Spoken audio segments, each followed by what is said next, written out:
समस्त विद्वत जन, अध्यक्षता कर रहे गुरुवर शिव प्रसाद शुक्ल जी, हम सबके प्रेरक अग्रज डॉक्टर चंदन जी, गुरुवर प्रोफेसर रामेश्वर मिश्र जी, मंचस्थ सभी सुधीजन, श्रोतागण, हम सब कल से लगातार विचार कर रहे हैं मुस्लिम कवियों के संदर्भ में। मैं जब सुन रहा था तो भाई आशुतोष जी की जो बातें थीं वो कहीं न कहीं मन में एक द्वंद्व उत्पन्न हो रहा था कि बहुत सारी चीज़ों को जिनको आशुतोष जी ने बहुत सुंदर ढंग से पिरोया, कहीं उसका पृष्ठ पेषण न हो, क्योंकि बहुत सारी चीज़ें जो अमीर खुसरो के यहाँ हैं, अगर हम उसको देखें, उन विचारों को, उन पंक्तियों को, उन भावों को, तो कहीं न कहीं वो सैयद गुलाम नबी रसलीन के यहाँ भी वो दिखाई पड़ती हैं। कमोबेश सभी मुस्लिम संत कवियों के यहाँ भारतीय चिंताधारा का ठीक वही विकास क्रम दिखता है। मैं सैयद गुलाम नबी रसलीन के संदर्भ में कुछ बातें कहूँ, इससे पहले मेरे मन में जो बात उभर रही है कि जब हम भारतीयता की बात करते हैं कि पहले तो भारतीय कौन है, फिर भारतीयता क्या है, और सैयद गुलाम नबी रसलीन के यहाँ भारतीयता का रूप क्या है, उसकी ओप क्या है, उसका ढंग क्या है। हम सुनते हैं उत्तरम यत् समुद्रस्य हिमाद्रश्चैव दक्षिणम वर्ष तद भारतम नाम भारतीय यत्र संतति। दक्षिण भारत में जो हिंद महासागर है उसके उत्तर में हिमालय, और हिमालय के उत्तर में जो पूरा एक प्रांतर दिखाई पड़ता है वह भारत है, और वहां के लोग जो है वो भारतीय हैं। भारतीय बोध क्या है? भाई आशुतोष जी ने आचार्य शुक्ल के उस निबंध की ओर इंगित किया। निश्चय ही आचार्य शुक्ल ने जब देशभक्ति की बात करते हैं तो कहते हैं कि जिसको यहाँ के वन प्रांतर से प्रेम नहीं, यहाँ के लता गुल्म से प्रेम नहीं, उसके देश प्रेम को संदेहास्पद समझना चाहिए, संदेह की दृष्टि से देखना चाहिए। ये मुसलमान जिसको हम सैयद गुलाम नबी रसलीन कह रहे हैं, ये भारत के बाहर से आए, भारत में रह गए, यहाँ की आत्मा में बस गए, और धीरे धीरे उनकी रगों में, उनकी धमनियों में जिस तरीके से भारतीय परंपरा जो है उसकी आमद जो है दिखाई पड़ती है, कहीं ना कहीं अगर हम देखें तो वो पूरा का पूरा भारतीय परिवेश उमगता है। मैं जब रसलीन को पढ़ रहा था तो कहीं ना कहीं एक बात मन में उभर रही थी कि स्वामी विवेकानंद जब शिकागो धर्म से जो है लौट रहे थे, तो जब वो भारत में जब वो पैर रखते हैं तो कहा जाता है कि वो भारत की धरती पर लौटने लगे। कोई व्यक्ति इस वक्तव्य को जब सुनेगा या विवेकानंद के इस प्रसंग पर बात करेगा तो उसको लग सकता है कि ये क्या है, ये नॉस्टैल्जिक चीज है, ये रोमानियत हो सकती है। लेकिन यह स्वामी विवेकानंद का अपने देश के प्रति जो है अपूर्व प्रेम था। स्वामी विवेकानंद कहा करते थे कि भारत देश कहाँ है, भारत तो जीवंत तीर्थ है। इस देश के बारे में कहा जाता है, गायन्ति देवाः किल गीत कानी धन्यास्तु ते भारत भूमि भागे स्वर्गा पवर्गा स्पद मार्ग भूते भवन्ति भूयः पुरुषः सुरत्वात्। ये वो धरती है, उन ऋषियों की धरती है, उन वीरों की धरती है, जिस धरती ने सबको ज्ञान का प्रकाश दिया। हमारे यहां कहा जाता है, एतत् देश प्रसूतस्य सकाशाद ग्रजन्मना स्वम स्वम चरित्रम शिक्षेरन पृथिव्याम सर्वमानवा। इस धरती से ज्ञान, विज्ञान, तमाम चीजों को लेकर के पूरा विश्व जो है आलोकित हुआ। मैं रसलीन को उस संदर्भ में छूने का प्रयास करूंगा। सैयद गुलाम नबी रसलीन का जन्म 1886 ईस्वी में होता है। उत्तर प्रदेश के हरदोई में, हरदोई के पास बिलग्राम में इनका जन्म होता है।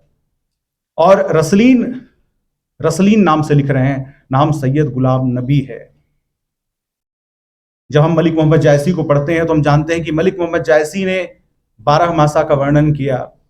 नागमती वियोग खंड जब लिखते हैं तो उसमें नागमती के बहाने वो पूरी की पूरी भारतीय परंपरा को उकेरते चले जाते हैं। अगर हम जरा रुक करके रसलीन को देखें तो रसलीन के यहाँ जो लोक परंपरा दिखाई पड़ती है, लोक विश्वास दिखाई पड़ते हैं, भारतीय मान्यताएं दिखाई पड़ती हैं, वो कहीं ना कहीं रसलीन ने उसको आयत्त किया है, उसको जिया है। अगर रसलीन को हम कहें तो हम कह सकते हैं कि रसलीन का जो भारतीय बोध है वो अनुभूत सत्य है। जब कोई कवि जो है किसी की लिखी हुई पंक्तियों को पढ़ता है, उसको लिखता है, तो उसके लिखने का ढंग अलग होता है, लेकिन परंपरा को कैसे हम ग्रहण करें और उस परंपरा को कैसे जो है हम लिपिबद्ध करें, वह रसलीन के यहाँ दिखाई पड़ती है। बहुत सारे दोहे हैं, हम सब जानते हैं कि जब हम उसको पढ़ते हैं तो ये विवादास्पद विषय है। खासतौर पर अमी हलाहल रस बरे श्वेत श्याम रत्नार, जो पंक्ति आती का ही बिहारी का है। रसलीन ने रस प्रबोध लिखा, अंग दर्पण लिखा।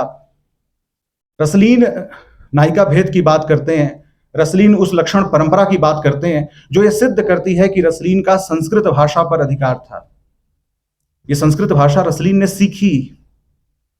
रसलीन कहते भी हैं कि रस प्रबोध जब लिखा तो ये छोटी सी उत्तर पुस्तिका है जो बहुत सारे लोगों को रस के संदर्भ में जो है भावक बनाने का प्रयास कर सकती है।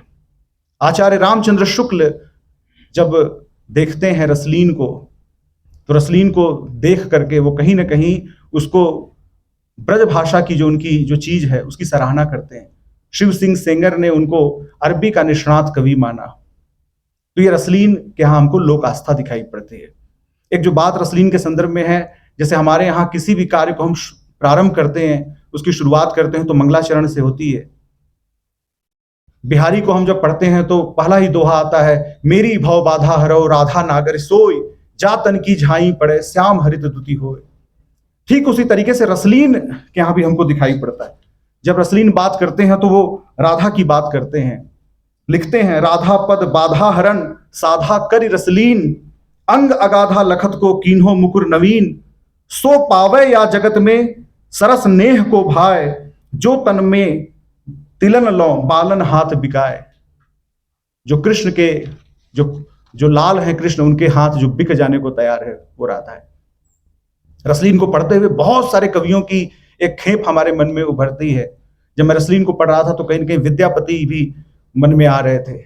विद्यापति के पदों को अगर देखिए, उन्होंने जब विष्णु की प्रशंसा की, शिव की प्रशंसा की, राधा की प्रशंसा की, न जाने कितने पद हैं। विद्यापति लिखते हैं, जुगुल सैल सिम हिमकर देखल, एक कमल दू ज्योति रे, फुलली मधुल फुर सिंदूर लटायल, पांत बसैल गज मोती रे, आज देखल जति के पति आयत, अपूर्व बिहि निर्माण रे, विपरीत कनक कदलितर शोभित थल पंकज के रूप रे। वो पंक्तियां कहीं ना कहीं हमको लगता है कि वो रसलीन में भी आ रही है।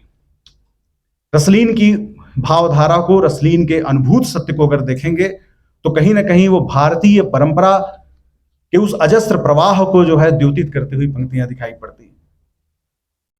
रसलीन को जो है मुस्लिम कवि के तौर पर हम नहीं देख सकते। प्रोफेसर कैलाश नारायण तिवारी जी ने साहित्य अकादमी की तरफ से भारतीय निर्माता करके जो सीरीज चली, उसमें रसलीन पर एक पुस्तक प्रोफेसर कैलाश नारायण तिवारी गुरु जी ने लिखी।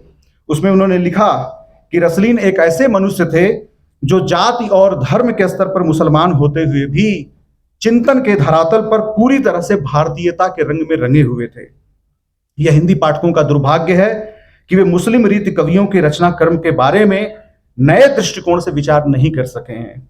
यत्र तत्र बिखरे मोती के दानों से एक बड़ी माला बनाने में हम आज भी असफल हो गए हैं। तो आवश्यकता है कि वो जो बिखरे मोती हैं उनको हम एक साथ पिरोएं। उनके रचना कर्म में जो सातत्य है, जो परंपरा है, जो विचार है, जो लोक आस्था है, उसके माध्यम से हम ये देखने और समझने की कोशिश करें कि क्या उनका हिंदी साहित्य में, भारतीय साहित्य में क्या कोई योगदान है। और जब हम इसको देखेंगे तो कहीं ना कहीं हम विस्मित हो जाएंगे कि इन कवियों की जो एक लंबी परंपरा है वो भारतीय सरजमी से पैदा होती है। हमारे यहाँ जो सहिष्णुता है, हमारे यहाँ सब लोगों के साथ सद्भाव की भावना है, हमारे यहाँ जो विनम्रता है, हमारे यहाँ जो पेड़ पौधों वनस्पतियों को पूजने की परंपरा है, वह सब किसी एक कवि, लगभग सभी कवियों में दिखाई पड़ती है। रसलीन में भी वो हमको दिखती है। रसलीन के जो गुरु हैं उनका नाम है मीर तुफैल। हम कबीर को जब पढ़ते हैं, कबीर ने कहा, सतगुरु हमसु रीझ कर एक कहा प्रसंग, बरसा बादल प्रेम का भीज गया सबंग। सतगुरु की जब छाप पड़ती है, सतगुरु की जब दृष्टि पड़ती है तो कोई भक्त जो है, कोई शिष्य जो है वो नया हो जाता है। रसलीन ने भी मीर तुफैल पर लिखा, देश विदेश के सब पंडित सेवत हैं पग शिष्य कहाई, आयो है ज्ञान सिखावन को सुर को गुरु मानुष रूप बनाई, बालक वृद्ध सुबुद्धि जहां लग बोलत हैं यह बात सुनाई, गौ मन मैल गहे सुबकेल तुफेल तुफेल मोहम्मद पाई। अपने गुरु की प्रशंसा करते हैं और उनको सुर गुरु की उपाधि देते हैं, उनको देवगुरु बृहस्पति की उपाधि देते हैं। तो कहीं ना कहीं देवगुरु बृहस्पति के संदर्भ में उनकी जानकारी है। श्रीमद् भागवत के दसम स्कंद की जानकारी है, किस तरीके से दसम स्कंद की कथा शुक मुनि के माध्यम से, परीक्षित के माध्यम से कैसे वो आगे बढ़ी, कैसे वो आध्यात्मिक धारा का विकास हुआ, उसको रसलीन आयत्त करते हैं। तो रसलीन ने केवल कविता नहीं लिखी है, रसलीन केवल काव्य कौशल को इजाद नहीं करते हैं, बल्कि उसको जीते हैं। भरत मुनि ने नाट्य शास्त्र में लिखा, मृदु ललित पदाढ़्यम गूढ़ शब्दार्थ हीनम जनपद सुख बोध्यम युक्त मनृत्य योज्यम सभवत शुभ काव्यम नाटकम प्रेषणाणम। जो नाटक है उसकी विशेषता क्या है कि वो जनपद सुख प्रदान करने वाला हो, सहज भाषा में लिखा हो, सरल हो, संप्रेषणीय हो। तो रसलीन की कविता को अगर हम संस्कृत की कविता को देखें तो उसमें भी हमको जो है वह सरसता दिखाई पड़ती है। ब्रज भाषा की कविताओं को देखें तो उसमें भी सरसता दिखाई पड़ती है। यह रसलीन ने अर्जित किया है, ग्रहण किया है, और इस बात का परिणाम है, प्रभाव है कि जैसे स्वामी विवेकानंद ने भारत की धरती पर जो है लौटने पर उसके प्रति कृतज्ञता और अहोभाव में स्वामी विवेकानंद आए, वैसे ही जब अहोभाव उपजता है, जब हम भारत को केवल एक भूभाग नहीं मानते, एक भूखंड नहीं मानते, जब हम भारत को जीवंत राष्ट्र समझते हैं, अपने कर्तव्यों का निर्वहन करते हैं, तब जाकर के कविता जो है वो उसमें दिव्यता आ जाती है। रसलीन की कविता कुछ इसी तरह की है। हम सब जानते हैं कि रीतिकाल जो है उसको चारण कवियों के काल के तौर पे देखा गया, आश्रय दाताओं के काल के तौर पे देखा गया। न जाने रीतिबद्ध रीति सिद्ध न जाने कितने कवि हैं जो अन्य राजाओं के आश्रय में रहे। रसलीन के बारे में कहा जाता है कि रसलीन ने कभी भी समझौता नहीं किया।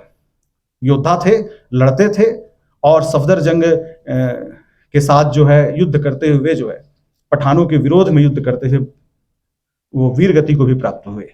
लेकिन उनका पूरा का पूरा जीवन जो है देश की बात करता रहा। रसलीन के यहाँ जो है लोकाचार दिखाई पड़ते हैं। हमारे यहाँ महावर की परंपरा, माताएं बहनें जो है महावर लगाती हैं। बिहारी के यहाँ भी आता है, पाँव महावर दैन को नाइन बैठी आई, फिर जानी महावरी एड़ी मेड़ती जाए। तो ये जो महावर की परंपरा है, टीका बिंदी की परंपरा है, ये हमको रसलीन के यहाँ भी दिखाई पड़ती है। उबटन की परंपरा दिखाई पड़ती है कि विवाह के अवसर पर कैसे जो है उबटन लगाया जाता है।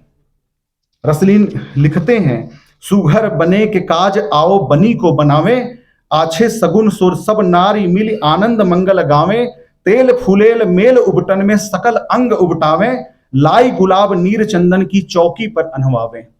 यहाँ पर उबटन लगाने की जो स्थितियां दिखाई पड़ती है। 12 मासा दिखाई पड़ता है। विद्यापति को हम पढ़ते हैं तो 12 मासा दिखाई पड़ता है विद्यापति के यहाँ। अभिनव पल्लव बैसक देल धवल कमल फूल पुरहर भेल, विद्यापति लिखते हैं। वैसे ही रसलीन लिखते हैं, यह मधु ऋतु में कौन के बढ़त नमोद अनंत, कोकिल गावत हैं कुहुक मधुप गुंजरत तंत। जब मधुमास आता है तो स्थितियां क्या हो जाती हैं, आमों में बौर लग जाते हैं, मन हर्षित हो जाता है। और रसलीन कहते हैं जो मनोरोगी हैं, जो मानसिक विकारों से ग्रस्त हैं, ऐसे लोग जो है बसंत के मौसम में जो है आह्लादित रहते हैं। हम सब सुनते हैं कि बिहारी के अंदर बहुज्ञता थी, नीति के बारे में जानते थे, ज्योतिष के बारे में जानते थे, शकुन अपशकुन के बारे में जानते थे। कमोबेश अगर हम रसलीन को पढ़ेंगे, गहराई से रस प्रबोध पढ़ेंगे, अंग दर्पण पढ़ेंगे, तो हमको लगेगा कि रसलीन ने भी उन्हीं लोकाचारों को जिया है। वह जब ग्रीष्म ऋतु की बात करते हैं तो लिखते हैं, धूप चेटक करी चेट अरु फांसी पवन चलाई, मार दोपहर बीच में ग्रीष्म ठग आई। ग्रीष्म जो है ठग है, जो हमें ठगने चला आया है। तो इस तरह हम पाएंगे रसलीन के यहाँ राग रंग दिखाई पड़ता है, उछाह दिखाई पड़ता है। मलिक मोहम्मद जायसी के यहाँ हम पढ़ते हैं कि वो होली के त्यौहार की बात करते हैं। रसलीन ने भी होली के त्यौहार को चित्रित किया है। चूंकि मुझे समय का संकेत हो गया है, इसलिए मैं केवल ये उल्लेखित कर रहा हूं, वो रसलीन का पद भी कोट नहीं करूंगा। रसलीन ने जो है जब होली को चित्रित किया तो वहां पर वो उछाह के बरक्स जो है होली को जो है विरह के पद के तौर पर चित्रित किया कि एक नायिका जो है वो कृष्ण के वियोग में है, और कृष्ण के वियोग में वो होली को कितना जो है वो महसूस कर रही है, और होली को जो उत्सव के रूप में न लेकर विप्रलंब के रूप में लेती है। सारतः मैं ये कहना चाह रहा हूं कि रसलीन का जो काव्य है वह, जैसा कि भाई आशुतोष जी कह रहे थे, अमीर खुसरो से जो परंपरा हमारे यहाँ दिखाई पड़ती है, अगर हम कवियों को अगर पढ़ें, उनकी रचनाओं का पाठ करें, शोध की दृष्टि से, हमारे अध्ययन की दृष्टि से उनका विकास, वो किस तरह से हमारे पाथेय का निर्माण कर सकती हैं, इन चीज़ों को देखेंगे तो निश्चित तौर पर हमारी जो भारतीय संपदा है, हमारी जो भारतीय परंपरा है, उसमें जो है श्रीवृद्धि होगी। अंत में यही कहूंगा, 2 घड़ी के लिए मिल सकें तो मिले, 2 कदम साथ भर चल सकें तो चलें, नैन की झील में बिंब है तो मगर, हम अगर बनकमल खिल सकें तो खिलें। धन्यवाद।